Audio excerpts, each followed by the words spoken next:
சிலுவையில் கொடுத்த 2வது வேர்ட் எனக்கு கொடுத்துருக்காங்க. எனக்கு கொடுத்த இந்த டைமுக்காக ரொம்ப நன்றி. நீங்கள் பொறுமையாக உட்காந்து கேட்குறீங்க, அதுக்காக ரொம்ப தேங்க்ஸ். நான் என் தெலுங்கில் வாசிக்கணும்னு நினைக்கிறேன் இந்த வேர்டு. ஐயா,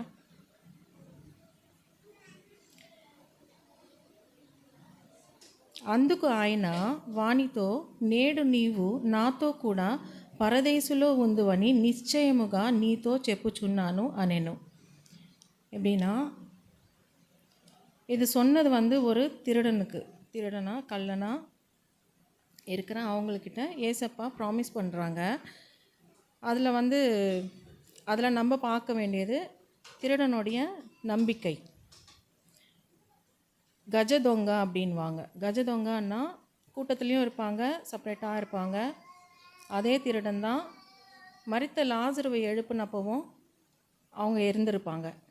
அதே ஊரில் தானே இருந்திருக்காங்க. மரித்த லாசரையும் அவங்க எழுப்புனதும் பார்த்துருக்காரு. நிறைய பேர் இருக்காங்க, அங்கே சீஷர்கள் இருக்காங்க, அவங்க டீச்சர்ஸ் இருக்காங்க, லாயர்ஸ் இருக்காங்க, அவங்களுடைய நிறைய சொத்து இருக்கிறவங்க இருக்காங்க. அவங்க மத்தியில் இந்த திருடனும் இருந்திருக்கான். இவன் இதுதான் என்னுடைய டைம், இது விட்டால் ஹிந்தியில் சொல்லுவாங்க ஆஜ் நெய் தோ கபி நெய்.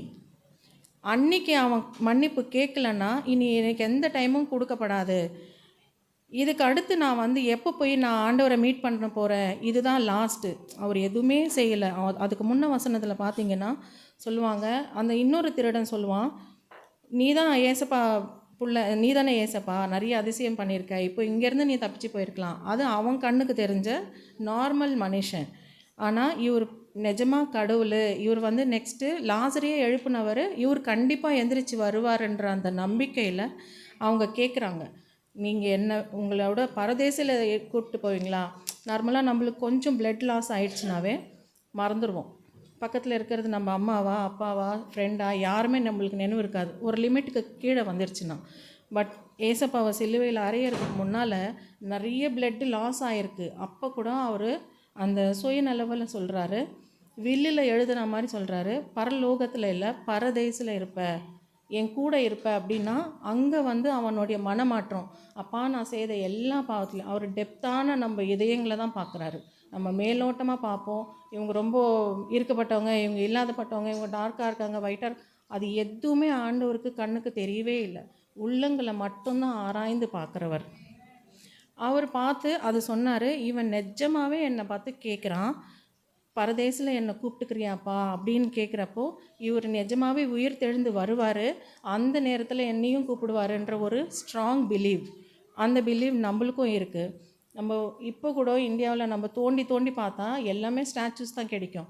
அந்த இடத்துலேருந்து நம்ம எல்லாரையும் தேர்ந்தெடுத்து இந்த ஒரு இடத்துல உட்கார வச்சுருக்காருன்னா ஆண்டவர் நம்ம உள்ளங்களை அறைந்து பார்த்துருக்காரு. நம்மளும் ஏசப்பாவை விரும்புகிறோன்றது ஒரு கார்னரில் நம்ம எல்லாருமே ஹிந்து ஃபேமிலிஸ்லேருந்து வந்தவங்க தான். ஆனால் அந்த இடத்துல அவங்களுக்கு கிடைக்காத பாக்கியத்தை நம்மளுக்கு கொடுத்துருக்காரு. நம்மளுக்கு இந்த பாக்கியம் இனி நம்ம கேட்டிருக்கோம், நம்ம கேட்கலாம். டெய்லி எந்திரிச்ச உடனே எனக்கு கொடுத்த ஜீவனுக்கு நன்றி சொல்கிறோம். நைட்டில் படுக்கிறப்போ நான் எங்கேயாவது மிஸ்டேக் போட்டிருக்கேன்னா, நான் மிஸ் அண்டர்ஸ்டாண்ட் பண்ணியிருக்கேன்னா அவங்களுக்காக நான் மன்னிப்பு கேட்குறேன். என்னையும் நீங்கள் பரதேசத்தில் நீங்கள் கூப்பிட்டுக்கோங்க, என்னை இன்னமும் ஹோலி ஆக்குங்க அப்படின்ட்டு. ஒரு சின்ன குட்டி ஸ்டோரி சொல்கிறேன்.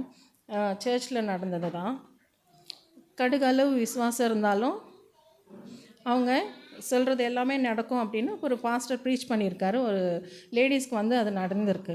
அவங்க சொல்லியிருக்காங்க, அப்போ மலையை இங்கேருந்து எந்திரிச்சு போய் விழுன்னு சொல்கிறதுக்கு கடுகளவு இருந்தால் போதும், எனக்கு டபுள் பீன்ஸ் அளவுக்கு இருக்குது, நான் மிளகு அளவுக்கு இருக்குது எனக்கு, அப்போ நான் கேட்டு பார்க்குறேன்னு அவங்க வீட்டு எதிர்க்க பார்த்தா டோர் ஓப்பன் பண்ணால் சின்ன மலை ஒன்று தெரியுமா. அங்கே உட்காந்துட்டு கேட்டுட்ருக்காங்க. ப்ரேயர் பண்ண ஸ்டார்ட் பண்ணிட்டாங்க. ஏசப்பா நான் நீங்கள் சொன்ன மாதிரி நான் கடுகளவும் இல்லை, நான் இந்த அளவுக்கு வச்சுருக்கேன், அந்த மலை எந்திரிச்சு போயிடணும் அப்படின்னு நைட்டு ஃபுல்லாக ஜபிச்சிருக்காங்க. மார்னிங் எந்திரிச்சு பார்த்தாலும் அந்த மலை அங்கேயே தான் இருக்குது. அப்போ அவங்க கேட்டிருக்காங்க, அப்போது நான் கேட்டது தப்பா, அப்போ அவர் சொன்னது தப்பா, நான் ப்ரேயர் பண்ணது தப்பா அப்படின்னு. அப்போது அவங்களுக்கு இன்னொரு சின்ன குழந்தை சொல்லுதான், நீ தான் கண்ணு திறந்து பார்க்குற இல்லைம்மா, அது போச்சா இல்லையா அப்படின்ட்டு. அதுதான் நம்மளுடைய விசுவாசமா, இல்லை அந்த திருடனை போல் நம்ம விசுவாசிக்கிறோமா? அவங்கள ஸ்ட்ராங்காக பிலீவ் பண்ணுங்கள். எது பண்ணாலும் கடுகு பூர்ணமாக இருக்குன்றதுனால தான் கடுகு எக்ஸாம்பிளாக சொல்லியிருக்காரு. அந்தளவுக்கு பூர்ணமான விசுவாசத்தோடு அந்த திருடன் கேட்டதுனால தான் பரதேசில் அவன் கண்டிப்பாக இருந்திருப்பான். இது என்னோட பிலீவ். நம்ம எல்லாருமே பிலீவ் பண்ணுறோம். கொஞ்சம் ஸ்ட்ராங்காக கடுகு போல் நம்மளும் பிலீவ் பண்ணணுன்னு வேண்டிக்கொள்கிறேன். இந்த